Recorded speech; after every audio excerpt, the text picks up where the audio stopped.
நம்ம ஷின்சான் எபிசோட்ஸை பார்த்து சிரிச்சிருக்கோம், அவன் ஃப்ரெண்ட்ஷிப்பை பார்த்து ஃபீல் பண்ணியிருக்கோம், இந்த மாதிரி பார்த்துருக்கோம். ஆனால் இந்த எபிசோடு ரொம்பவே ஸ்கேரியாக இருக்குது. இது எந்த அளவுக்கு ஸ்கேரினா, நம்ம இந்தியாவில் இந்த எபிசோடை தடையே பண்ணிட்டாங்க. அந்த அளவுக்கு ரொம்பவே பயங்கரமான ஸ்டோரி இது. ஸோ வாங்க இந்த ஸ்டோரி எப்படின்னு பார்க்கலாம். இது பார்த்திங்கன்னா மதிய டைம். நம்ம மிக்ஸி பார்த்திங்கன்னா தூங்கிட்டு இருக்காங்க. அவங்க தூங்கிட்டு இருக்கும்போது அவங்களுக்கு ஒரு பயங்கரமான கனவு வருது.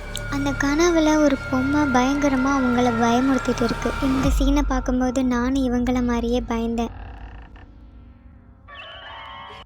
அதை பார்த்து அவங்க அலறி அடித்து எந்திரிச்சிட்டாங்க. அப்பாடா, நல்ல வேளை இது கனவு தான், நிஜம் இல்லைன்னு அவங்க பெருமூச்சு எடுத்து உட்காந்துட்டு இருக்காங்க. எங்கே ஷின்சானையும் ஹீமாவரையும் காணோம் அப்படின்னு அவங்க தேடிட்டு இருக்காங்க.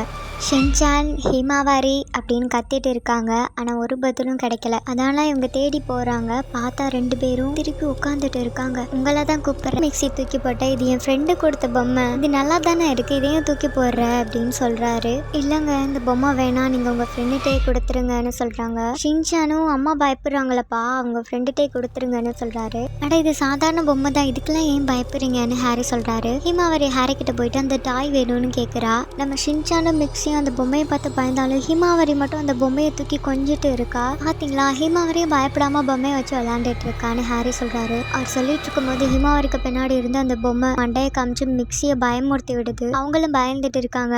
அதை ஷின்சானும் நோட்டீஸ் பண்றான். இந்த பொம்மை ஏவி விடுது. ஷின்சானும் மிக்ஸியும் கதவை திறக்க ட்ரை பண்றாங்க. ஆனா அவங்களால திறக்கவே முடியல. அப்போ அந்த பொம்மை சொல்லுது, நீங்க எவ்வளவுதான் ட்ரை பண்ணாலும் உங்களால எஸ்கேப் ஆகவே முடியாது. நீங்க எல்லா டாய்ஸையும் எப்படிலாம் மோசமா ட்ரீட் பண்ணீங்க, அதுக்கெல்லாம் பதில் சொல்ல வேணாமா அப்படின்னு அந்த பொம்மை பேசிட்டு இருக்கு. அதுக்கு ஷின்சான், நான்லாம் என் டாய்ஸை நல்லா தான் பார்த்துப்பேன், எங்க அம்மா தான் ஒழுங்கா பார்த்துக்க மாட்டாங்கன்னு மிக்ஸியை கோர்த்து விடுறான். அதுக்கு மிக்ஸி ஷின்சானை திட்டிட்டு இருக்காங்க. இங்க நான் ஒருத்தி பேசிட்டு இருக்கேன், எனக்கு பயமே இல்லாம இருக்கீங்களான்னு அந்த பொம்மை ஆக்ரோஷமான உருவம் எடுக்குது. ஹீமாவரி தான் ரொம்ப நல்ல பொண்ணு, அவளை நான் கூட்டிட்டு போறேன், நீங்க எல்லாரும் ஹீமாவரியை மறந்துடுங்க, ஹீமாவரி எனக்கு வேணும்னு அந்த பொம்மை சொல்லுது. அவ்வளோதான், நம்ம ஷின்சானும் மிக்ஸியும் ஹீமாவரின்னு அலறிட்டு இருக்காங்க. இந்த பக்கம் நம்ம ஹாரி அலறி அடிச்சு வீட்டுக்கு ஓடி வந்துட்டு இருக்காரு. பாவம் ஷின்சான் மிக்ஸி என்ன பண்ணிட்டு இருப்பாங்களோன்னு பயத்தில் வராரு. வீட்டுக்கு வந்து கதவை திறந்தா கதவை திறக்கவே முடியல. மிக்ஸி கதவை திறங்கன்னு கத்தினாலும் கதவை திறக்கவே முடியல. ஆனால் வீட்டுக்குள்ள ஷின்சானும் மிக்ஸியும் பயத்தில் இருக்காங்க. ஷின்சானோட டாய்ஸ் எல்லாமே ஜைஜாண்டிக்காக மாறிடுச்சு. அண்ட் இந்த பொம்மை வேற அவங்கள கொல்றதுக்கு ஒரு ஆர்டரும் போடுது. ஷின்சானோட ஒரு டாய் இவங்களை மிதிக்க வருது. அப்புறம் டக்குன்னு பார்த்தா நடந்தது எல்லாமே கனவு மாதிரி ஆகிடுது. மிக்ஸி தூக்கத்துலேருந்து எந்திரிக்கிறாங்க. ஸ்டார்டிங் சீனில் எப்படிலாம் எந்திரிச்சு வந்தாங்களோ அதே மாதிரியே இருக்கு. அதே மாதிரியே ஷின்சானு கத்திட்டு ஷின்சானை தேடி போகிறாங்க. அடுத்த சீன்லேயே ஒரு நாய் குப்பைத்தட்டி கழிச்சு சாப்பாடு சாப்பிட்டுட்டு இருக்கிற மாதிரி காட்டுறாங்க. அது சாப்பிட்டுட்டு இருக்கும்போது அந்த குப்பைத்தட்டியில் எந்த பொம்மை கனவுல வந்து பயமுறுத்துச்சோ அதே பொம்மை இருக்குது. அதை பார்த்து அந்த நாயை பயந்து ஓடிடுச்சு. லாஸ்ட்டில் அந்த பொம்மை சிரிக்கிற மாதிரி காட்டியிருப்பாங்க.